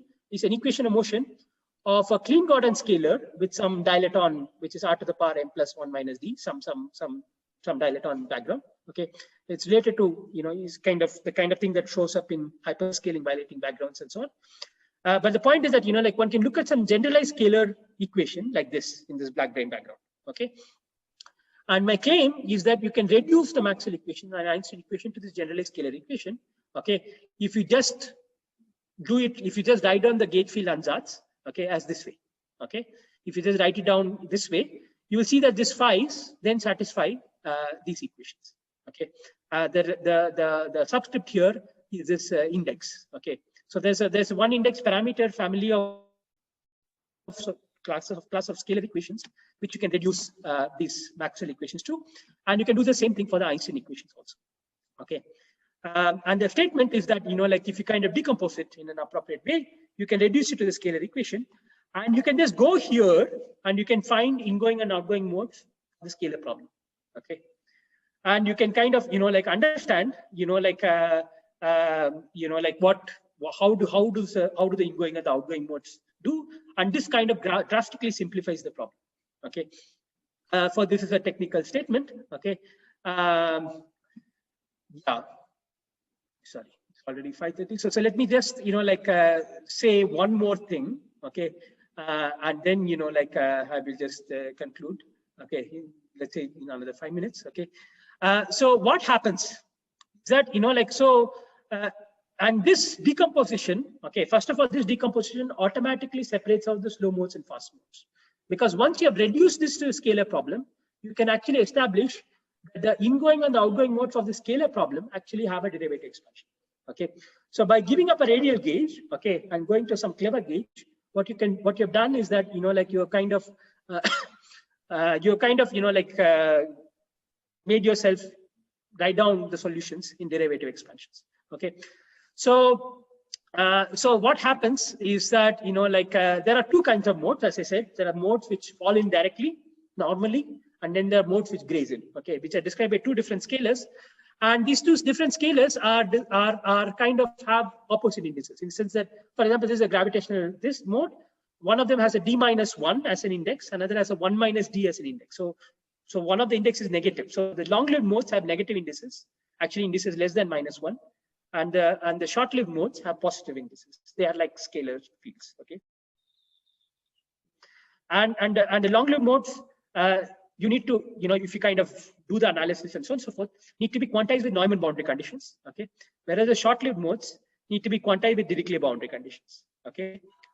So these are all statements that come out of just, sitting down, taking this ansatz, putting it into action and seeing what boundary, the standard boundary conditions, what does it, become for the scalars, okay. So the standard boundary conditions, let's say for standard Dirichlet boundary conditions for the metric, for the short-lived modes, is a Dirichlet boundary condition for the short-lived modes and Neumann boundary condition for the long-lived modes, okay. And there's an index d-1 for the short-lived modes and index 1 minus d for the long-lived modes. And similar thing happens with the gauge theory also, okay. And the point is that, what you see, so this I won't go into details, okay, which you can find in our paper, okay, in a latest paper, is that, you can really see, you can just analyze the scalar problem and see that there is a very different behavior between, a negative index and a positive index. A negative index gives you a long-lived mode, okay, and a positive index gives you a short-lived mode, okay. And there are various details which one can work out, which I'm sure, this thing. Okay, so we can do these things, okay, we can do this analysis. So what are all the things that we do get? What are the results that we derive? Okay, so this is a summary of various kind of results that we succeed to derive, okay.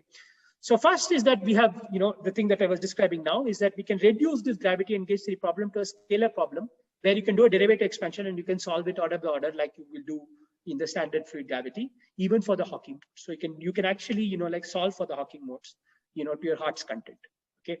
And this reduction works at various levels. So it works at the level of dynamical equations, in the sense that the Einstein equations reduced to the scalar equations, okay. It works at the level of normalizable and non-normalizable modes, okay. This also we check the normalizable mode of this thing becomes the normalizable mode of the scalar problem, okay.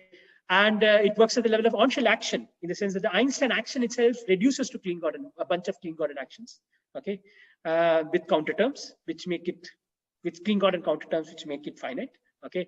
And, the open quantum field theory effective action, which integrates the short-lived modes, but keeps the long-lived modes not integrated, is actually just calculated by just taking the bulk action and just evaluating it on the solutions, okay.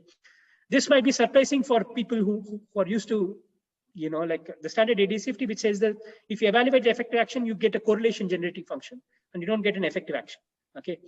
But this is kind of, but what you're taking is that you're taking the effective action, okay. But exactly this reduction to the scalars kind of removes some boundary terms, okay, in the action, okay, which kind of works out all beautifully, and it just and this statement is indeed true, okay. So you can just evaluate a bunch of Klein-Gordon actions on the solution that you've gotten, okay, and it will give you the correct answer, okay. And the answer that you get, you can kind of compare it against previously predicted fluid effective actions, which were just derived from the field theory, where by looking at the fluid stress tensor and asking what will be the action which gives you this thing, okay. That effective action, you can derive it from gravity, okay. So this is something that we have done, okay. And you can kind of, so there are very detailed checks which this does pass, and you get like a very well-defined formalism which does work. Okay, so this is my final concluding slide. Okay, so you can kind of, so this is all okay. So this is all at linear Einstein equation level.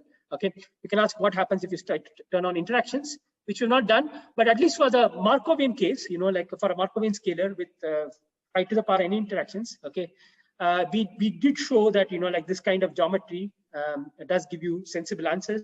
It gives you these non-Gaussianities in the Hawking radiation. of the scalar problem, we have to, make it into non-Gaussianities of the fluctuating hydrodynamics. But we are kind of hopeful that, like the scalar reduction will be very useful, and we can use that kind of bootstrap it into giving us the answers for also Einstein gravity. Okay, the non-Gaussianity, the Hawking radiation induced by Einstein gravity.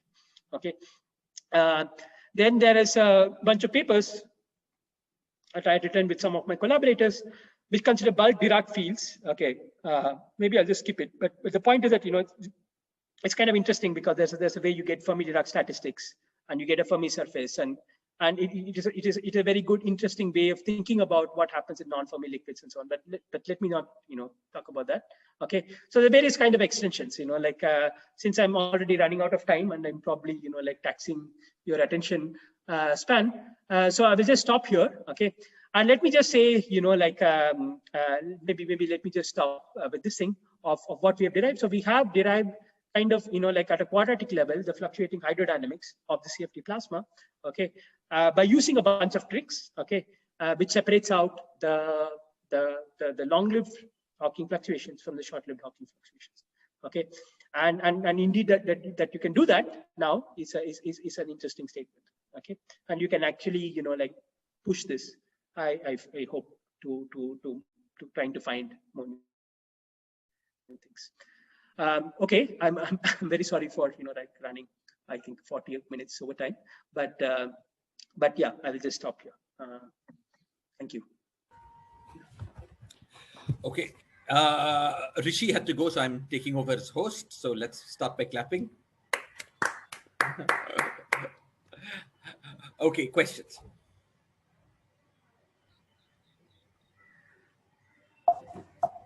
So, Loga, may I ask a question? Yes. Hi, this is Tridev here. So it's very interesting talk to hear all these terms, but from my very layman language, from the statistical mechanics point of view, in the past 3 decades, there have been a lot of developments in fluctuating hydrodynamics from more probabilities side or statistical mechanics side. So where these all things appear like this 1/√n suppressions, non-Gaussian fluctuations, and even all these Neumann and Dirichlet boundary conditions separating modes. Okay. Okay, the last one I don't know about. Okay, maybe you should tell me what is a good place for me to look at. But other things, yes. So indeed, you can. Okay. So maybe I can just tell you what I do know. Okay. You of course probably know much more. Okay. So if I understand correctly, you can derive fluctuating hydrodynamics of a lot of 1+1D systems, statistical mechanics systems. Okay. Right. I know especially there are many integrable systems where you can kind of solve the problem, and you can just see how much the hydrodynamics captures the and also non-integrable systems as well. Yeah, I'm not as familiar with the non-integrable side of the thing. Okay, but I think definitely you can do that. So of course in the integrable system, the story, as is quite different. There are many more conserved quantities, and the hydrodynamics itself is is this thing. So in the non-integrable systems, so there is this formalism, okay, which is developed, which kind of captures the fluctuations, of these things. But the question is that, does it capture? Do we really know what the non-Gaussian fluctuations are in a thermal state? Yeah. Okay. Because as far as I know, I don't think I have seen somewhere where this is worked out, even for I mean, I don't mind it being I mean, I'm talking about relativistic fluid dynamics, but I don't care, even non-relativistic fluid dynamics is fine, okay? Because it will already give us some insight on how we should think about, let's say 3-point functions, not 3-point fluctuations, that appear, like the noise, if it is not Gaussian, what controls the non-Gaussianity, and how and what are the possible non-Gaussianities of the fluctuating Right. So when I say non-Gaussianity is that when you start with, it's a Gaussian noise, but when you look at a macroscopic, after you do hydrodynamics and you now look at fluctuations at the macroscopic scale, those becomes non-Gaussian fluctuations. So you're starting at the microscopic level, you do with the Gaussian fluctuations, but then you do coarse graining and go to hydrodynamics, and the hydrodynamic fields, they have non-Gaussian fluctuations. Okay. This we will probably talk more in the... I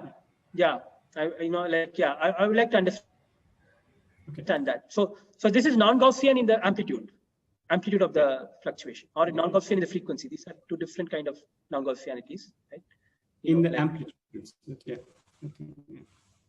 Okay. Yeah.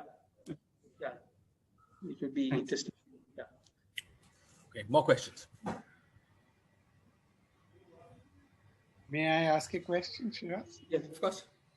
No, thanks a lot, Loga, for this talk, and look forward to learning more of the details in additional discussions, which I didn't follow, I'm sorry, towards the end.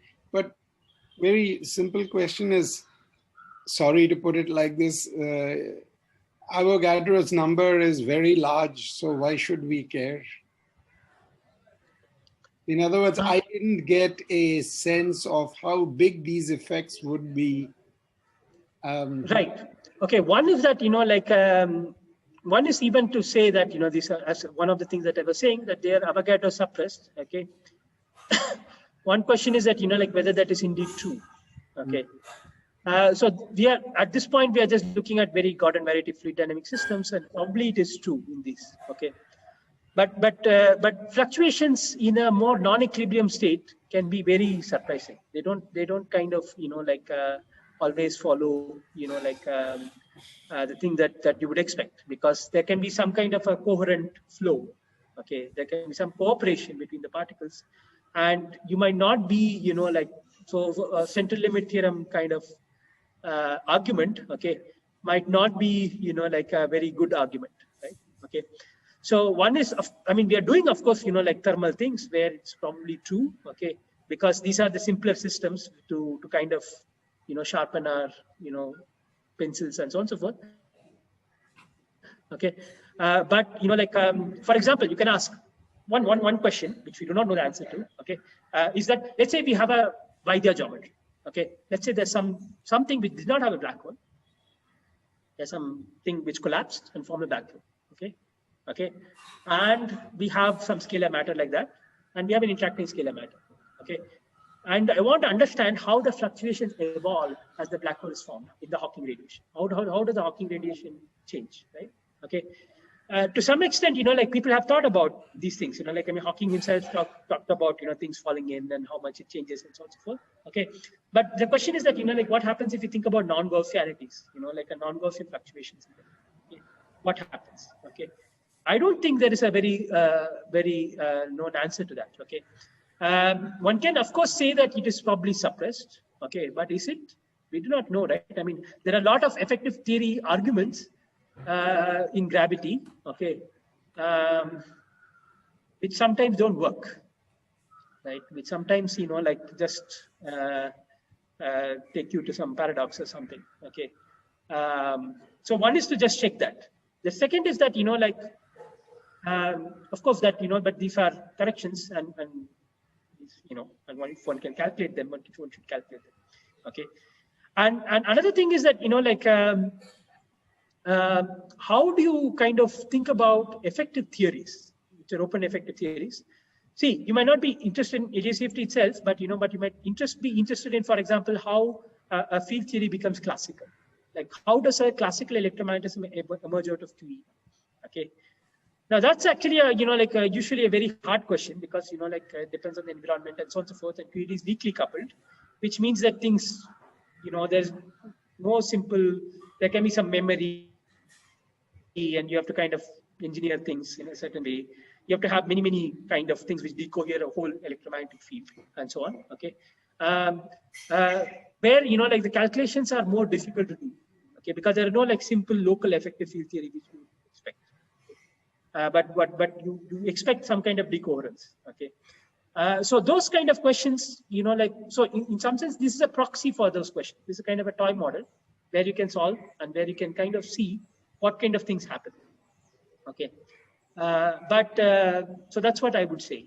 Of course, one has to see what one gets, right? Thank you. Thank you very much for a very nice talk too. Thank you. More questions? Okay, maybe I can ask a couple. One question, Loka. In your effective action that you got at your quadratic effective action, Schwinger-Keldysh effective action, were there any new parameters in the action that were not known just from hydrodynamics? Was there a new number?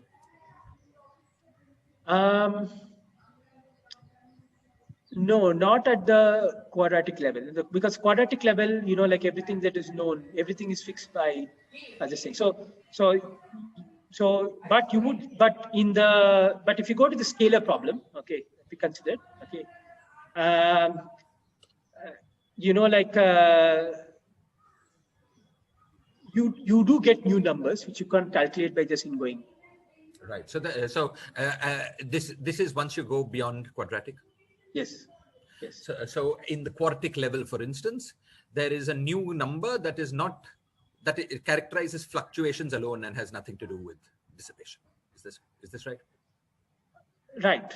I think that is probably right. True. Yeah. Okay. And as you go to higher and higher orders, there's an infinite amount of data, presumably, that is not hydrodynamic. Is this yes. right? Yeah. That's also one more generalization which is going to out of time ordered correlations, right? Which further increases the data. Right, but let's say we just stick to Schwinger-Keldysh. Even so, there would be an infinite amount of data that is not. I mean, there's the derivative expansion of hydrodynamics, the fluid gravity, kind of all the coefficients that you have there, and there's a parallel stream for fluctuations. Is this right? Yeah, since nobody has done the computation, this is the naive expectation. Maybe we will do the computation and see some pattern. We don't know if such things happen. But naively speaking, yes, it does seem to be the case, right? Like from field theory, we at least don't. Okay, let me say this, right? We have done these computations in scalar fields, right? Just minimally coupled scalar, okay? And you do get new parameters, okay? And we have done this computation on the field theory side with, you can just do the computation with just command harmonic oscillator and something, okay? You do see that when you go to quartic level, you get new parameters, which you cannot get from just, causal response, okay? I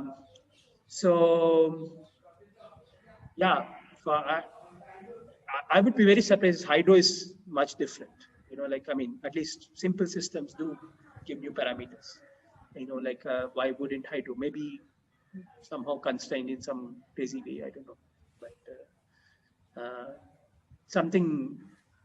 I think there should be new parameters, I think, because.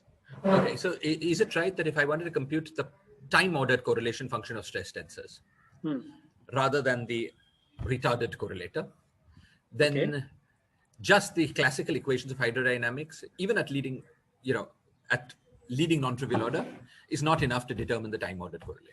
There are new numbers. Is this right?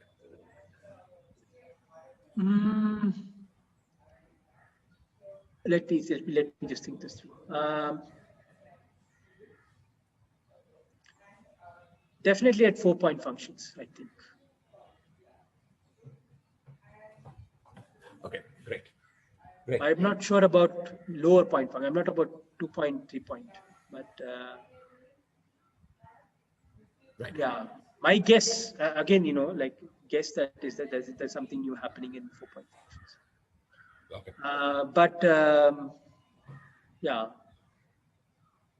It's a computation which needs to be done. It's not an easy computation because we're in quadratic level, and then you need to go to cubic, and then you need to consider graviton 4 vertices and so on and so forth, and kind of integrate it over this contour. Okay, and one more slightly vague question. These dissipation terms are weak, right? Because they're suppressed. Sorry, not dissipation. The fluctuation terms are weak. The Hawking radiation is weak because it's 1/n suppressed compared to classical densities. And so if you wanted to include non-linearities of these terms, that would go higher and higher order in the 1/n expansion. Is this right? That's probably true. Yes. So the Schwinger-Keldysh. Yeah. Anyway, yeah. Schwinger-Keldysh works in a slightly If you sure. Okay, but if at the same order that you would want to take nonlinearities of these terms with themselves, you would also have to start doing bulk loops then, right? 2-loop and 3-loop diagrams. Okay, so the Schwinger-Keldysh geometry, the way this is what I was trying to say. The Schwinger-Keldysh is slightly, kind of takes into account in a way. So this is the statement that the difference fields are kind of classically zero. Okay. Right. These are the fluctuation fields, right? And then they are completely produced by loops. Okay. But let's say if you're not kind of solving for the difference fields, let's say if you're just keeping them off, then you can actually treat them at the same level. Okay. So there's so if you don't actually solve for the difference fields, which you should, for example, hydrodynamic fluctuation, you don't solve for it, right? Because they're long-lived fluctuation. What you do is that you derive equations for it. Okay. Like Navier-Stokes equation. Okay. It's true that the leading order solution there is 0. Okay. And then, you can add up things. But, let's say we don't do that. We just keep them off shell. Okay. At a level of action, I think, you can just power count by amplitudes. And then, in that sense, the Hawking radiation and these things are not 1 by n suppressed in that sense. Okay. But in their contribution to any correlation, to anything physical, they would be 1 over n suppressed, right? Sure. So at the same time that you start taking their nonlinearities into account, you'll have to, from the point of view of the bulk, you'll have to start doing bulk loops, right? Right, just in the bulk of ADS, you'd have to start doing bulk loops. And let me just think.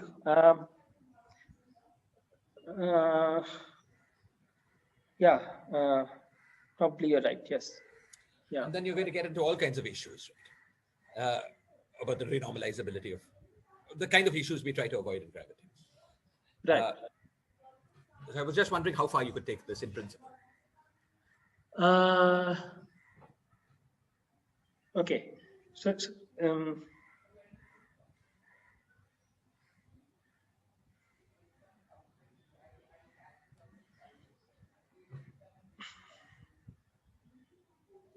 Of course, there's a separate nonlinearity, which is nonlinearity of these modes. Keep these guys linear, but have the fluid modes nonlinear. That, of course, sounds like doing what you did in the background of a fluid gravity solution. That sounds completely clear. Yeah. Or even something more non-equilibrium, like collapse. Yeah, right. That sounds like clean, but I was wondering if you could, push the other one as well. Yeah. It is not clear. You're right that, these things are there, but in gravity, of course, there is no separation, right? Everything is, G Newton is like 1 by h, but it's just one coupling. Okay. If you have some multiple coupling, then you can probably do something, like if you have, let's say, gauge theory and higher order corrections, with some, let's say, some interacting gauge theory in the bulk. Okay. I think, you can, let's say we did superfluid problem. Okay. The problem that you guys studied. Okay. So we kind of, turn off gravity to leading order. Okay. So we're solving like Einstein-Maxwell scalar problem. Okay. I think, you can try to play the two couplings against each other. Right. In the gravitational context, it sounds like the first clear goal to shoot for is understand fluctuations in the background of a given fluid gravity solution. Yes. Yeah. That sounds like a clean thing to shoot for. Yeah. Okay. Great. Okay. Thank you. Good. Okay.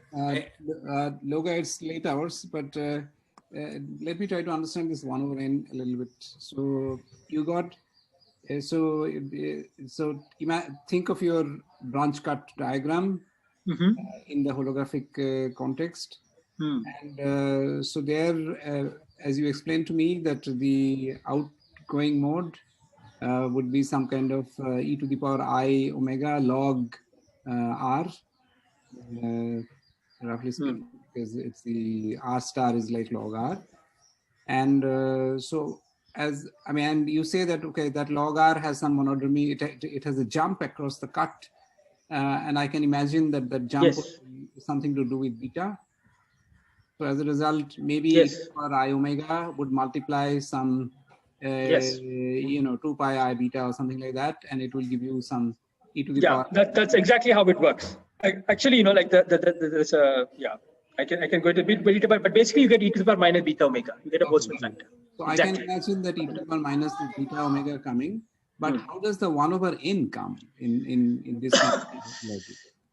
It is this thing, right? In some sense, like the fact that you get beta itself is like, it's like the Hawking temperature has a h bar in it, It's that kind of thing, that kind of an. So it's not like the amplitude of the outgoing wave gets multiplied by a factor of 1 upon n. It's not of that kind. I mean, it's not like the attenuation. I mean, it gets attenuated by some quantum. No. Okay. So you need to kind of, ask the question in a precise way. Okay. What you need to do is that you have to set up the problem. Okay. First, you need to give some sources here and here. Okay. And you should ask, okay, so for leading orders, then you should ask what is going to happen. Okay. Right. Okay. Yes. And then you get a solution. Right. Okay. So you should think of this as, generating various saddle points that should contribute to the Schwinger-Keldysh path integral, in which you can calculate the correlation functions of the Schwinger-Keldysh path integral. Yes. So then, you're kind of, so depending on the correlation function you're calculating, the saddle point that you dominates will be different. The amount of Hawking radiation you should include will be different. But that is e to the power minus 1 over g Newton or something, no?